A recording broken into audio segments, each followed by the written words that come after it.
Jamaah zuhur yang dimuliakan Allah.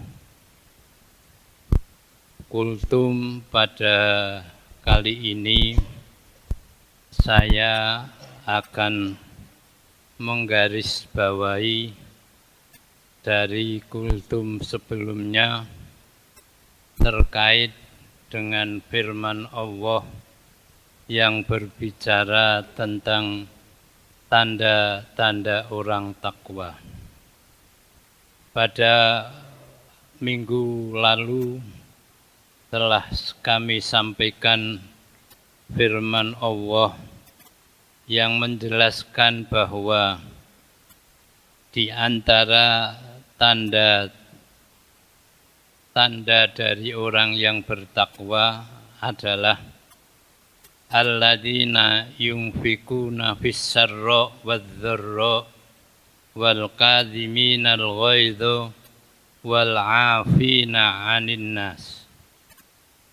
Firman Allah, alladzina yunfikuna fis-sarra wadh-dharra, yang maknanya mereka orang-orang yang memiliki kesadaran untuk berinfak kepada orang lain, baik dalam keadaan lapang maupun keadaan sempit. Firman Allah di sini tidak berbicara tentang berapa banyak yang harus diinfakkan kepada orang lain. Mari kita perhatikan firman Allah dalam surat Al-Mulk, alladzi khalaqal mauta wal hayata liyabluwakum ayyukum ahsanu amala. Alladzi khalaqal mauta, yang menciptakan mati, wal hayata, dan yang menciptakan hidup. Sebelum saya teruskan, saya ingin sampaikan bahwa Allah mendulukan al-mauta daripada al-hayata. Kenapa Allah mendahulukan al-mauta daripada al-hayata? Karena pada umumnya manusia itu melupakan kematian dan mementingkan kehidupan. Oleh karena itulah Allah dari firman ini menghendaki kepada kita yang masih hidup supaya ingat tentang kematian. Jangan sampai kita ingat kematian pada saat kita menjelang ajal, baru kita menyadari tentang kematian. Kematian adalah satu peristiwa yang hanya Allah sendiri yang tahu. Kemudian Allah melanjutkan, khalaqal mauta wal hayata liyabluwakum, untuk menguji kepada kita. Kita ini dalam hidup sebenarnya dalam keadaan ujian. Liyabluwakum, untuk menguji kamu sekalian pada waktu ini, pada masa kita masih hidup. Untuk apa kita diuji oleh Allah? Liyabluwakum ayyukum ahsanu amala. Siapa di antara kamu yang paling baik amalannya? Allah dalam firman ini tidak mengatakan ayyukum aksarukum, siapa yang paling banyak, tidak bicara banyak. Yang dibicarakan oleh Allah hanya ahsanu amala. Kalau kita bicara ahsanu amala, siapapun orangnya bisa berbuat baik. Begitu pula kalau kita kaitkan firman Allah yang berbunyi alladzina yunfikuna fis sarra'i wadh-dharra, yang mau berinfak baik dalam keadaan sempit maupun longgar. Di sini Allah tidak berbicara infak yang banyak. Allah hanya berbicara yang mau berinfak.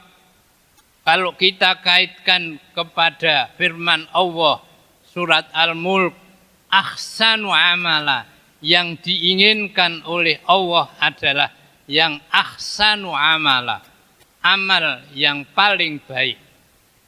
Jamaah yang dimuliakan Allah, firman ini sebenarnya terkandung makna yang jauh.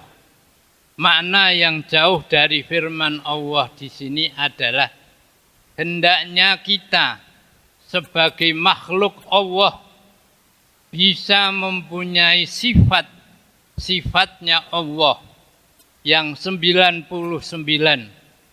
Di antara sifatnya Allah yang 99 adalah Ar-Razzaq, yang maha memberi rizki. Infaknya, yunfiknya Allah memberi rizki kepada seluruh makhluk yang hidup di alam ini. Semuanya diberi rizki, tidak melihat apakah dia orang yang tidak pernah menyembah ataupun tidak, orang kafir, orang musyrik dan lain sebagainya. Semua orang, semua makhluk diberi oleh Allah rizki. Oleh karena itu Allah adalah Razzaq, Rahim, Rahman. Tetapi kita tidak mungkin bisa seperti Allah. Ar-Razzaq sendiri hanya miliknya Allah. Sehingga dalam sebuah catatan, kalau kita ingin memberi nama anaknya dengan nama Ar-Razzaq, tidak boleh. Harus ada nama sebelumnya, Abdul Razzaq, Ahmad Razzaq. Kita enggak boleh hanya memberi nama Razzaq. Razzaq itu hanya Allah. Rahman kita harus menambahi dengan kata nama sebelumnya, Abdul Rahman, Abdul Rahim, Abdul Ghafur, dan seterusnya. Kita tidak mungkin memiliki sifat yang dimiliki oleh Allah, yang bisa kita lakukan yattasib bisifatir rahman ala taqatil basyariyah. Kita bersifat seperti sifatnya Allah Ar-Razzaq, Ar-Rahman, Ar-Rahim, sejauh kita mempunyai kemampuan, sejauh kita mampu. Seperti alladzina yunfikuna fis sarra wadh-dharra, sejauh kita mampu, kita mau berinfak. Itulah yang dihargai oleh Allah Subhanahu wa ta'ala. Disinilah firman Allah memberi kepada kita motivasi, baik orang yang cukup harta, orang yang berlebihan, atau orang yang hanya cukup saja, bisa punya kesempatan untuk bisa menjadi orang takwa dengan cara berinfak. Kemudian firman Allah yang berbunyi wal kadhimin al-ghaidh, yang bisa menahan diri dari kemarahan, wal afina 'anil nas, yang bisa memberi maaf kepada manusia. Ini terkait dengan pengendalian diri kita. Kita diharapkan menjadi manusia yang bisa mengendalikan diri dari amarah, bisa mengendalikan diri untuk bisa membuka maaf kepada orang lain. Inilah firman Allah yang diharapkan kepada kita. Pengendalian diri, baik sifat amarah atau membuka pintu rahman, pintu kemaafan, ini sangat terkait dengan silaturahmi. Orang Islam hendaknya, sebelum saya lanjutkan, mempunyai sifat ghafur. Alladzina khalaqal mauta wal hayata liyabluwakum ayyukum ahsanu amala wa huwal azizul ghafur. Ghafur, pemaaf. Afin, menahan amarah. Ya, menahan amarah. Dari sini kita bisa melihat bahwa firman Allah ini akan sangat terkait dengan firman-firman Allah yang lainnya. Silaturahmi. Orang yang pemarah akan mematahkan, memutuskan silaturahmi. Apalagi tidak mau membuka maaf. Orang yang tidak mau membuka maaf dalam keadaan marah kepada orang lain, Islam memberi kesempatan kepada mereka yang saling berseteru 3 hari untuk berintrospeksi diri. Setelah itu mereka harus mau saling terbuka, memberi maaf, saling memaafkan kepada yang lain. Perhatikan firman Allah yang berbunyi, innamal mu'minuna ikhwatun fa aslihu baina akhwaikum.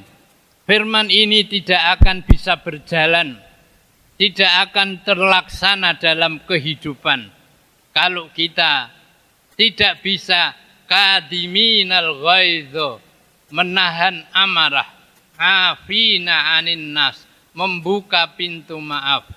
Maka innamal mu'minuna ikhwah, ikhwahnya akan terlepas, bahwa antara kita saling berseteru, saling membenci antara satu dengan yang lain, dan itu bukan ajaran Islam.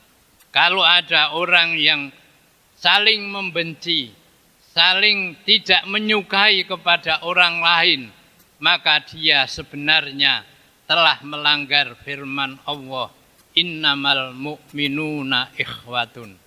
Jadi firman Allah pada surat Ali Imran 134 dan 134 ini terkait dengan kesadaran untuk bisa berinfak baik dalam keadaan longgar maupun sempit. Yang kedua, hendaknya kita bisa menahan amarah kita dan membuka pintu maaf agar antara kita terjalin innamal mu'minuna ikhwatun. Mudah-mudahan apa yang saya sampaikan pada hari ini bermanfaat. Billahi taufiq wal hidayah. Wassalamualaikum warahmatullahi wabarakatuh.